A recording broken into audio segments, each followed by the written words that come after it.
Halo guys, hari ini gue mau sharing gimana seorang anak Stanford University, universitas terbaik di seluruh dunia, seorang member dari Harvard Medical School Board of Fellow, salah satu Time Magazine's Top 100 Most Influential People, Fortune Business Person of the Year, Forbes Magazine's 73rd World's Most Powerful Woman, dan seorang yang levelnya saking tingginya, bicaranya itu udah di satu panggung sama ex-presiden Amerika Serikat Bill Clinton dan juga Jack Ma. Bisa berhasil menipu semua orang, mau rakyat biasa-biasa aja, maupun orang yang terpinter di seluruh dunia. Bahwa perusahaannya itu mempunyai valuasi 150 triliun rupiah. Ini menurut gue case yang sangat-sangat menarik karena kasusnya ini melibatkan orang-orang yang super high profile.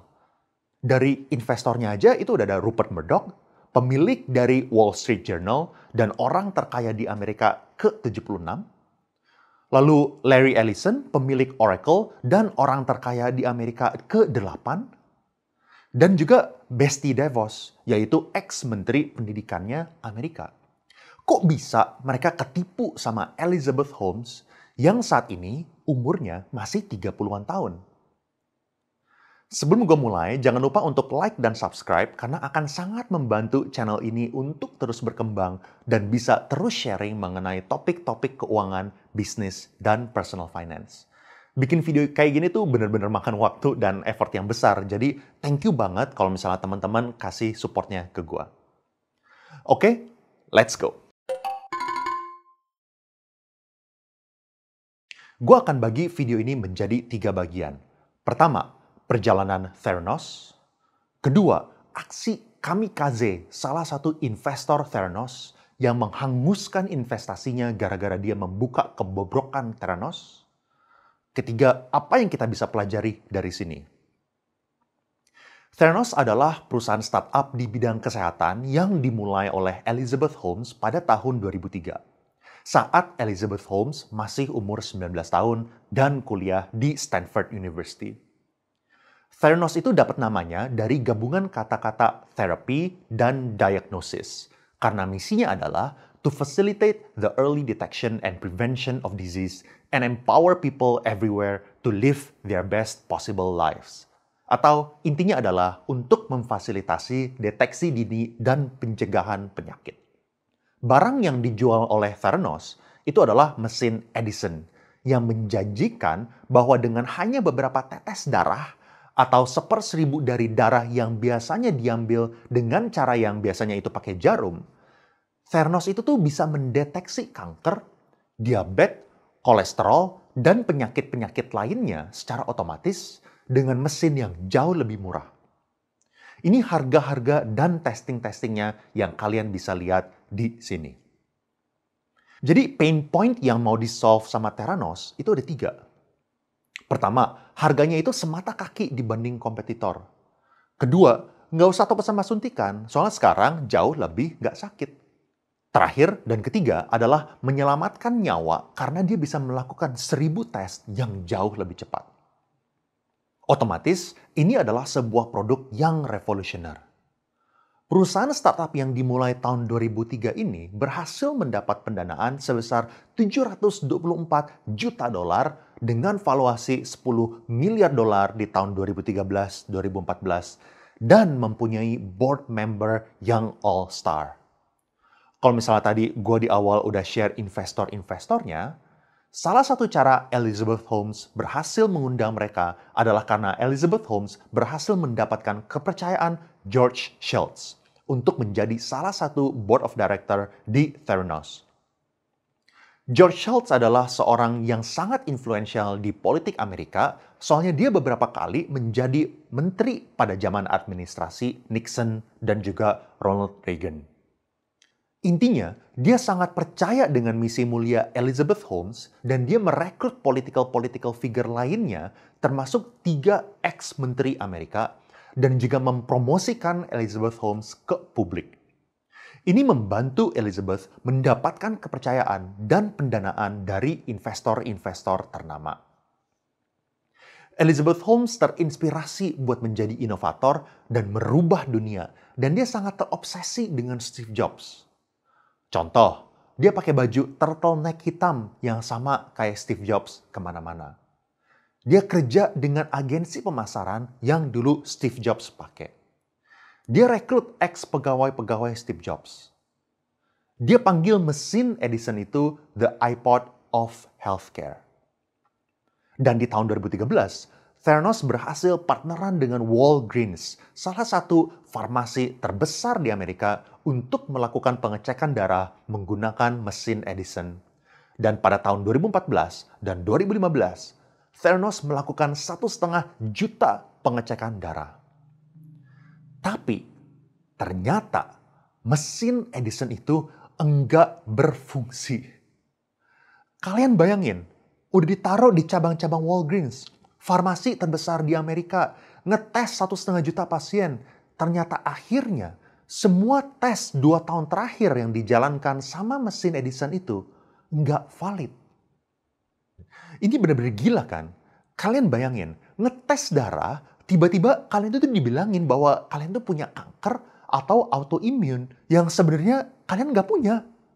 Dan kalian dibilangin bahwa kalian itu tuh punya diabetes, punya kolesterol, padahal nggak ada.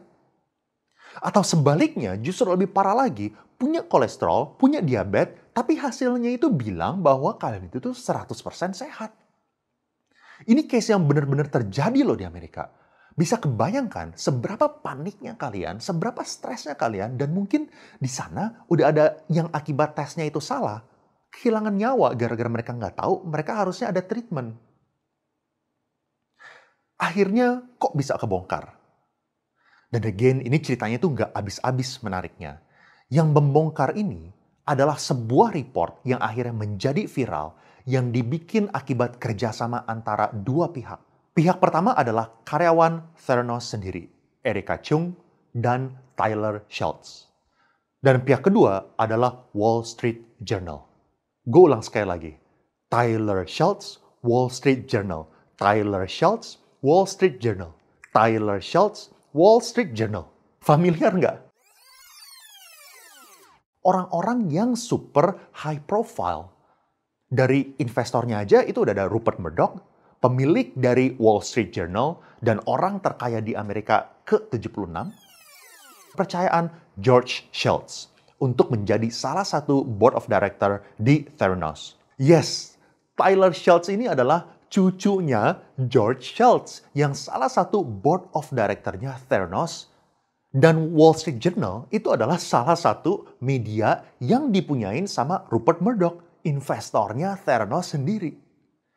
Gila kan? Jadi si Rupert Murdoch itu kamikaze bikin bom bunuh diri yang menghanguskan investasi pribadi dia sebesar 121 juta dolar atau hampir 2 triliun rupiah uang pribadinya. Kedua belah pihak ini kerjasama untuk membuat satu investigation report di tahun 2015 bahwa Theranos itu adalah sebuah perusahaan yang menipu.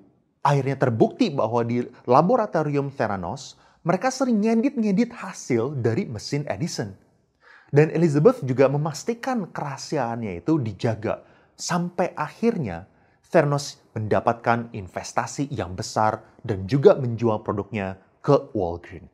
Dan walaupun Elizabeth Holmes udah berusaha ke media-media untuk tetap menjaga bisnisnya dan bahkan bilang, "First they think you're crazy, then they fight you, and then all of a sudden you change the world." tetap aja nggak berhasil karena kebenaran yang akhirnya selalu menang. Lucunya lagi, sebelum Tyler Schultz itu membuka ini ke publik, Tyler itu tuh udah pernah ngomong ke kakeknya sendiri, George Schultz, secara tertutup bahwa mesinnya itu nggak bekerja. Tapi George Schultz nggak percaya. Bahkan saking percayanya George Schultz, dia itu kekeh bahwa sekarang alat-alat Edison itu aktif digunakan untuk membantu tentara-tentara Amerika yang dipakai di helikopter medevac.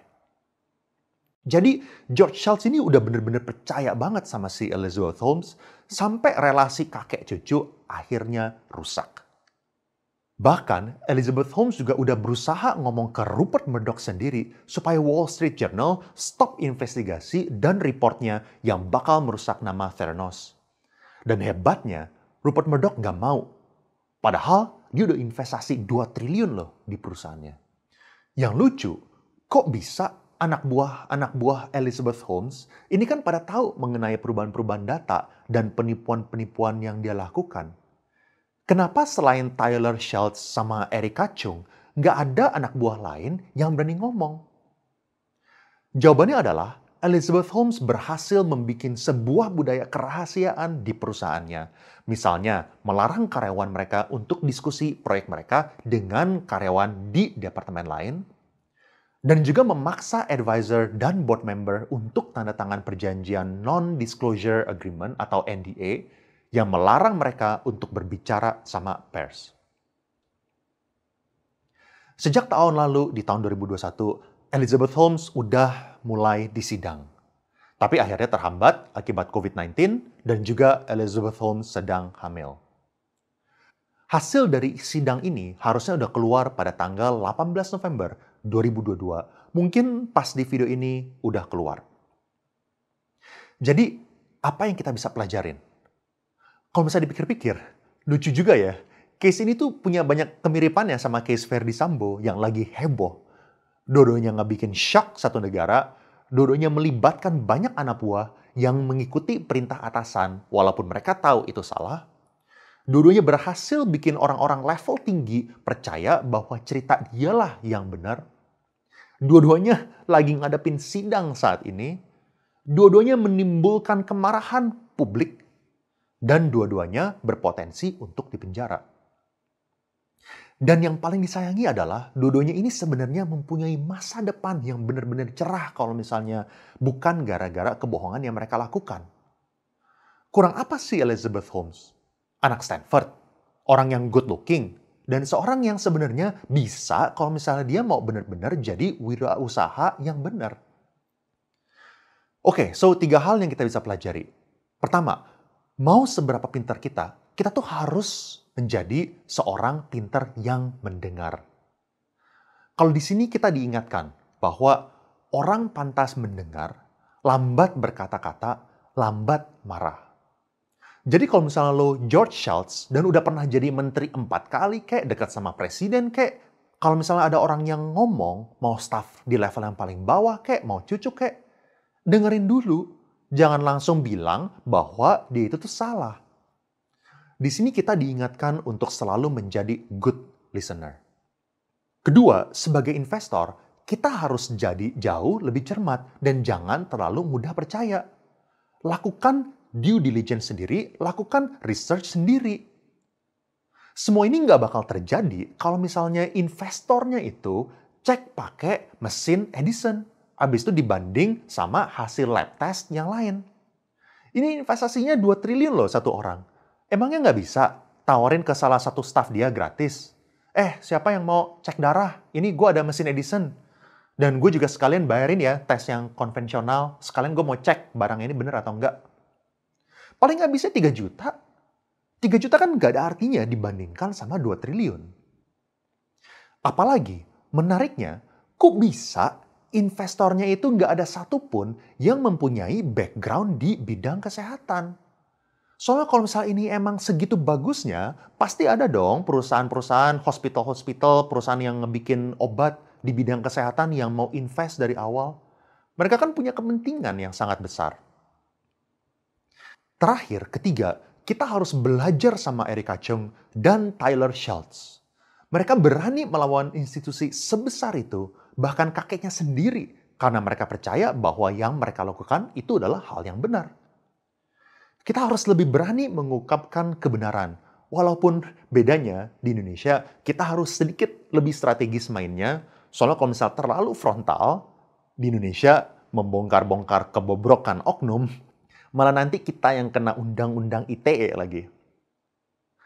Oke, itu aja untuk hari ini. Thank you banget udah nonton video kali ini. Jangan lupa like dan subscribe, soalnya itu akan sangat membantu channel ini untuk terus bertumbuh dan lanjut bikin video lainnya tentang keuangan. I will see you again in the next video.